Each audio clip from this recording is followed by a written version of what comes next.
നമസ്കാരം. പ്രധാനമന്ത്രി നരേന്ദ്രമോദിയുടെ കുവൈറ്റ് സന്ദർശനം വരും ഭാവിയിലേക്കുള്ള തന്ത്രപ്രധാന പങ്കാളിത്തത്തിന്റെ വഴിതുറക്കലായി കണക്കാക്കാവുന്നതാണ്. ഇക്കഴിഞ്ഞ ഡിസംബർ 21-22 തീയതികളിലായാണ് നരേന്ദ്രമോദി തന്റെ കുവൈറ്റ് സന്ദർശനം നടത്തിയത്. കുവൈറ്റ് സ്റ്റേറ്റ് അമീറിന്റെ പ്രത്യേക ക്ഷണപ്രകാരമായിരുന്നു അദ്ദേഹത്തിന്റെ സന്ദർശനം. 43 വർഷത്തിന് ശേഷമാണ് ഒരു ഇന്ത്യൻ പ്രധാനമന്ത്രി കുവൈറ്റിൽ എത്തിയത് എന്ന പ്രത്യേകതയും മോദിയുടെ ഈ സന്ദർശനത്തിനുണ്ട്. ഇത് ഇന്ത്യയും കുവൈറ്റും തമ്മിലുള്ള ബഹുമുഖ ബന്ധം ശക്തിപ്പെടുത്തുന്നതിനുള്ള ശ്രമങ്ങളുടെ ഭാഗമായിരുന്നു. തന്റെ ദ്വിദിന സന്ദർശന വേളയിൽ അമീർ ഷെയ്ഖ് മെഷാൽ അൽ അഹമ്മദ് അൽ ജാബർ അൽ സബാഹ് കിരീടാവകാശി പ്രധാനമന്ത്രി എന്നിവരുൾപ്പെടെ കുവൈറ്റിലെ ഉന്നത നേതൃത്വങ്ങളുമായി ഇന്ത്യൻ പ്രധാനമന്ത്രി കൂടിക്കാഴ്ച നടത്തുകയുണ്ടായി. ഈ കൂടിക്കാഴ്ചകളിൽ ഇരു രാജ്യങ്ങളും തമ്മിലുള്ള സഹകരണത്തിന്റെ വിവിധ മേഖലകളും ചർച്ച ചെയ്യപ്പെട്ടു. വ്യാപാരം, നിക്ഷേപം, ഊർജം, പ്രതിരോധം, സുരക്ഷ, ആരോഗ്യം, വിദ്യാഭ്യാസം, സാങ്കേതിക വിദ്യ, സംസ്കാരം എന്നീ വിവിധ മേഖലകളെ സംബന്ധിച്ച ചർച്ചകളാണ് നടന്നത്. ഞങ്ങൾ ശക്തമായ വ്യാപാര ഊർജ പങ്കാളികൾ മാത്രമല്ല, പശ്ചിമേഷ്യൻ മേഖലയിലെ സമാധാനം, സുരക്ഷ, സ്ഥിരത, സമൃദ്ധി എന്നിവയിൽ താൽപര്യങ്ങൾ പങ്കിടുന്ന രാജ്യങ്ങൾ കൂടിയാണ്. പ്രധാനമന്ത്രി നരേന്ദ്രമോദി കുവൈറ്റിലേക്ക് യാത്ര പുറപ്പെടും മുമ്പ് പുറപ്പെടുവിച്ച പ്രസ്താവനയിൽ പറയുന്നു. വരും കാലങ്ങളിൽ ഇരു രാജ്യങ്ങളും തമ്മിലുള്ള സൗഹൃദം കൂടുതൽ തഴച്ചു വളരുമെന്ന ശുഭാപ്തി വിശ്വാസത്തിലാണ് താനെന്നും പ്രധാനമന്ത്രി നരേന്ദ്രമോദി ട്വീറ്റ് ചെയ്യുകയുണ്ടായി. കുവൈറ്റ് വിദേശകാര്യമന്ത്രി പ്രധാനമന്ത്രി നരേന്ദ്രമോദിയെ ഏറ്റവും ബുദ്ധിമാനായ നേതാവ് എന്ന് വിശേഷിപ്പിക്കുകയുണ്ടായി. കുവൈറ്റ് തങ്ങളുടെ പരമോന്നത ബഹുമതിയായ ഓർഡർ ഓഫ് മുബാറക് അൽ കബീർ പ്രധാനമന്ത്രി മോദിക്ക് നൽകുകയും ചെയ്തു. സഹകരണ സ്പെക്ട്രത്തിൽ ഉടനീളമുള്ള 2 ഡസനിലധികം കരാറുകളുമായി സഹകരിക്കുന്നതിന് ഇന്ത്യക്കും കുവൈത്തിനും ശക്തമായ ഒരു സ്ഥാപന സംവിധാനമുണ്ട്. അവയിൽ പലതും VIP സന്ദർശന വേളയിൽ ഒപ്പുവെക്കപ്പെടുകയുണ്ടായി. ഇത് ഇരു രാജ്യങ്ങളും തമ്മിലുള്ള ബന്ധത്തിന് പുതിയ അടിത്തറയാണ് ഇട്ടിരിക്കുന്നത്. നരേന്ദ്രമോദിയുടെ സന്ദർശനത്തിന് മുന്നോടിയായി കുവൈറ്റിലെ പ്രമുഖ നിരൂപകൻ ഹല അൽ മഗ്മി എഴുതിയത് ഇപ്രകാരമാണ്: ഇന്ത്യൻ പ്രധാനമന്ത്രിയുടെ സന്ദർശനം ഈ മേഖലയിൽ പുതിയ പ്രതീക്ഷ നൽകുമെന്നും സമാധാനത്തിനുള്ള അവസരം നൽകുമെന്നുമാണ് പ്രതീക്ഷിക്കുന്നത്. അന്താരാഷ്ട്ര സമാധാനത്തിനും സ്ഥിരതയ്ക്കുമായി ഇരു രാജ്യങ്ങളും ഒരു പൊതു അജണ്ട പങ്കിടുന്നതിനാൽ ഈ സന്ദർശനം ഉഭയകക്ഷി ബന്ധത്തിൽ ഒരു പുതിയ അധ്യായം അടയാളപ്പെടുത്താൻ സാധ്യതയുണ്ട്. ഇരു രാജ്യങ്ങളും തമ്മിലുള്ള ബന്ധം തന്ത്രപരമായ പങ്കാളിത്തത്തിലേക്ക് ഉയരുന്നതിൽ അതിശയിക്കാനില്ല. വരും കാലങ്ങളിൽ ഇരു രാജ്യങ്ങളും തമ്മിലുള്ള സൗഹൃദം കൂടുതൽ തഴച്ചു വളരുമെന്ന ശുഭാപ്തി വിശ്വാസവും നിലനിൽക്കുന്നുണ്ട്. ഈ അടുത്ത കാലത്തായി ഇരു രാജ്യങ്ങളുടെയും വിദേശകാര്യ മന്ത്രിമാർ ഉൾപ്പെടെ നിരവധി ഔദ്യോഗിക സ്ഥാനക്കാർ ന്യൂഡൽഹിയും കുവൈറ്റും സന്ദർശിക്കുകയുണ്ടായി. ഈ ഡിസംബറിൽ കുവൈറ്റ് വിദേശകാര്യമന്ത്രിയുടെ ഇന്ത്യ സന്ദർശന വേളയിൽ വിദേശകാര്യമന്ത്രിമാരുടെ തലത്തിൽ സഹകരണത്തിനായി ഒരു സംയുക്ത സമിതി രൂപീകരിക്കുന്നതിനുള്ള ധാരണാപത്രത്തിലും ഒപ്പുവയ്ക്കപ്പെട്ടു. കൂടാതെ ഇരു രാജ്യങ്ങളും പുരോഗതി നിരീക്ഷിക്കുന്നതിനും പ്രശ്നങ്ങൾ പരിഹരിക്കുന്നതിനുമുള്ള ഒരു ഉന്നതതല സംവിധാനം സൃഷ്ടിക്കുകയും ചെയ്തു. ഇന്ത്യയിലേക്കുള്ള ക്രൂഡ് ഓയിലിന്റെയും ദ്രവീകൃത പ്രകൃതിവാതകത്തിന്റെയും വിശ്വസനീയമായ വിതരണക്കാരാണ് കുവൈറ്റ്. ഇത് മൊത്തം ഇന്ത്യൻ ആവശ്യത്തിന്റെ ഏകദേശം 3%. കൂടാതെ ഇന്ത്യയിലെ 6ാമത്തെ വലിയ ക്രൂഡ് വിതരണക്കാരുമാണ് കുവൈറ്റ്. കുവൈറ്റുമായുള്ള വിവിധ പദ്ധതികളിലായി $10 ബില്യൺ ഇന്ത്യ നിക്ഷേപിച്ചിരിക്കുന്നത്. 1960കൾ വരെ കുവൈറ്റിൽ ഇന്ത്യൻ രൂപ നിയമപരമായ ടെൻഡറായിരുന്നു.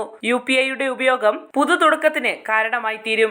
സ്വാതന്ത്ര്യത്തിന് മുൻപേ തന്നെ ഇന്ത്യ കുവൈറ്റിന്റെ ഒരു പ്രധാന വ്യാപാര പങ്കാളിയായിരുന്നു. സ്വാതന്ത്ര്യത്തിന് ശേഷം അത് കൂടുതൽ ശക്തി പ്രാപിക്കുകയും ചെയ്തു. നിലവിൽ ഉഭയകക്ഷി വ്യാപാരം $10 ബില്യൺ കവിഞ്ഞിരിക്കുന്നത്. കൂടാതെ ഇന്ത്യൻ കയറ്റുമതിയും കോവിഡ് മഹാമാരിക്ക് ശേഷം ഗണ്യമായി കുതിച്ചുയരുകയാണ്. BIPPA അപ്ഗ്രേഡ് ചെയ്യുന്ന പുതിയ ഉഭയകക്ഷി നിക്ഷേപ ഉടമ്പടി ഒപ്പുവെക്കപ്പെടുന്നതിലൂടെ ഇന്ത്യയിലെ അസാധാരണമായ ഇൻഫ്രാസ്ട്രക്ചർ അവസരങ്ങൾ പര്യവേക്ഷണം ചെയ്യുന്നതിനും ചൂഷണം ചെയ്യുന്നതിനും നിക്ഷേപകർക്ക് വിശ്വസനീയമായ ഉറപ്പും ആത്മവിശ്വാസവും നൽകുന്നതിനും അത് വളരെയേറെ സഹായിക്കും. അതുപോലെ കുവൈറ്റിന്റെ ഇന്റർനാഷണൽ സോളാർ അലയൻസിൽ ചേരുന്നത് വഴി പുനരുപയോഗ ഊർജ്ജ മേഖലയിലെ സഹകരണത്തിന്റെ പുതിയ അധ്യായങ്ങൾക്കും അത് കാരണമായി തീരും. കുവൈറ്റ് ഒരു എമിറേറ്റ് രാജ്യമാണെങ്കിലും അതുല്യവും ഊർജ്ജസ്വലവുമായ ഒരു ജനാധിപത്യം അവിടെ നിലനിൽക്കുന്നുണ്ട്. അതുതന്നെയാണ് ഈ രാജ്യത്തിന്റെ ശക്തിയും. ഇന്ത്യൻ ജനാധിപത്യത്തെയും അവർ സവിശേഷമാർന്ന ഒന്നായാണ് കണക്കാക്കുന്നത്. അതിനാൽ തന്നെ കുവൈറ്റ് ഇന്ത്യയുടെ ആശങ്കകളോടും താല്പര്യങ്ങളോടും വിശാലമായി ഉറച്ചു നിൽക്കുകയും സംവേദനക്ഷമത പുലർത്തുകയും ചെയ്തു വരുന്നുണ്ട്. ഇന്ത്യൻ നാവികസേനാ കപ്പലുകളുടെ കൈമാറ്റത്തിലൂടെ ഇരു രാജ്യങ്ങളും തമ്മിലുള്ള പ്രതിരോധ സഹകരണവും ക്രമാനുഗതമായി വർദ്ധിച്ചുകൊണ്ടിരിക്കുകയാണ്. 2017 സെപ്റ്റംബറിൽ സായുധ സേനാ മേധാവി ലഫ്റ്റനന്റ് ജനറൽ അൽഖോദറിന്റെ സന്ദർശനത്തോടെ ഈ സഹകരണം കൂടുതൽ ശക്തിപ്പെടുകയുണ്ടായി. ഉദ്യോഗസ്ഥരുടെ പതിവ് പരിശീലനത്തിനു പുറമെ ഇന്ത്യൻ സൈനിക പ്രതിരോധ വൈദഗ്ധ്യത്തിലും വിദഗ്ധതയിലും സഹകരണത്തിലും കുവൈറ്റ് കാലാകാലങ്ങളിൽ താൽപര്യം പ്രകടിപ്പിച്ചിട്ടുണ്ട്. അങ്ങനെയാണ് പ്രതിരോധ സഹകരണത്തിനുള്ള ധാരണാപത്രത്തിൽ ഒപ്പുവെക്കപ്പെട്ടത്. ഈ ധാരണാപത്രം ഇരു രാജ്യങ്ങളും തമ്മിലുള്ള പ്രതിരോധ രംഗത്തെ ഉഭയകക്ഷി സഹകരണം ഊട്ടിയുറപ്പിക്കുന്നതിന് കാരണമായി തീർന്നിട്ടുണ്ട്. ഉദ്യോഗസ്ഥരുടെയും വിദഗ്ധരുടെയും കൈമാറ്റം, സംയുക്ത അഭ്യാസങ്ങൾ, പ്രതിരോധ വ്യവസായത്തിലെ സഹകരണം, പ്രതിരോധ ഉപകരണങ്ങളുടെ വിതരണം, ഗവേഷണം, വികസനം എന്നിവയെല്ലാം ഈ ധാരണയിൽ ഉൾപ്പെടുന്നു.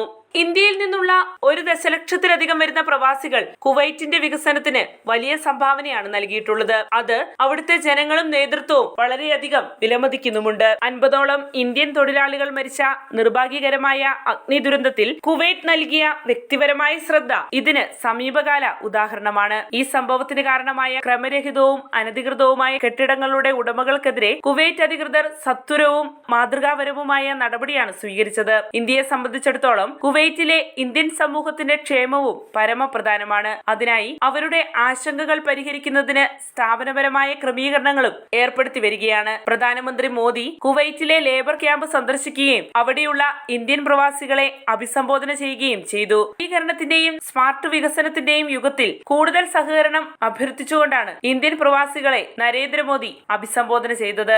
കോവിഡ് മഹാമാരിയുടെ ഏറ്റവും പ്രയാസകരമായ സമയങ്ങളിൽ പോലും ഇരു രാജ്യങ്ങളും പരസ്പരം സഹായിച്ചുവെന്ന് പ്രസ്താവിച്ചുകൊണ്ട് നരേന്ദ്രമോദി ഇരു രാജ്യങ്ങളും തമ്മിലുള്ള, ഇന്ത്യയും കുവൈറ്റും തമ്മിലുള്ള ചരിത്രപരവും നാഗരികവുമായ ബന്ധങ്ങൾ അനുസ്മരിക്കുകയുണ്ടായി. ഇതിനിടെ രാമായണം, മഹാഭാരതം എന്നീ ആധ്യാത്മിക ഗ്രന്ഥങ്ങൾ അറബിയിലേക്ക് വിവർത്തനം ചെയ്ത കുവൈറ്റികളെയും അദ്ദേഹം കാണുകയുണ്ടായി. ഊർജ്ജ സഹകരണത്തിൽ അപ്സ്ട്രീം, ഡൗൺസ്ട്രീം മേഖലകളിൽ കൂടുതൽ സഹകരണത്തോടെ ബയർ സെല്ലർ ബന്ധത്തിൽ നിന്ന് ഊർജ്ജ മേഖലയിലെ സമഗ്ര പങ്കാളിത്തത്തിലേക്ക് മാറുന്നതിനുള്ള വഴികളും പ്രധാനമന്ത്രി നരേന്ദ്രമോദിയുടെ സന്ദർശനത്തിനിടെ ചർച്ച ചെയ്തു. ഇരു രാജ്യങ്ങളും ഒരു സാംസ്കാരിക വിനിമയ പരിപാടിയിലും ഒപ്പുവെക്കുകയുണ്ടായി. ഇത് ഇരു രാജ്യങ്ങളിലെയും ജനങ്ങൾ തമ്മിലുള്ള ബന്ധവും സാംസ്കാരിക സഹകരണവും പ്രോത്സാഹിപ്പിക്കുന്നതിന് ലക്ഷ്യമിട്ടുള്ളതാണ്. ഇന്ത്യയിലെ ഊർജം, പ്രതിരോധം, മെഡിക്കൽ ഉപകരണങ്ങൾ, ഫുഡ് പാർക്കുകൾ തുടങ്ങിയ മേഖലകളിലെ അവസരങ്ങൾ പര്യവേക്ഷണം ചെയ്യാൻ പ്രധാനമന്ത്രി മോദി കുവൈറ്റ് നിക്ഷേപകരെ ക്ഷണിക്കുകയുണ്ടായി.